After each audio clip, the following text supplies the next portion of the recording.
بسم اللہ الرحمن الرحیم۔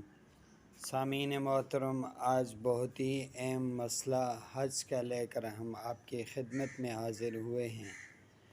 حضرت ابن عباس رضی اللہ تعالیٰ عنہما فرماتے ہیں کہ اقرا بن حابس رضی اللہ تعالیٰ عنہ نے نبی اکرم صلی اللہ علیہ وسلم سے دریافت کیا کہ یا رسول اللہ، اے اللہ کے رسول، کیا ہر سال حج فرض ہے یا کہ فرض نہیں ہے؟ تو رسول اللہ صلی اللہ علیہ وسلم نے فرمایا کہ ہر سال حج فرض نہیں ہے، بلکہ زندگی میں ایک دفعہ صاحب حیثیت صاحب نصاب پر حج کا ادا کرنا فرض ہے۔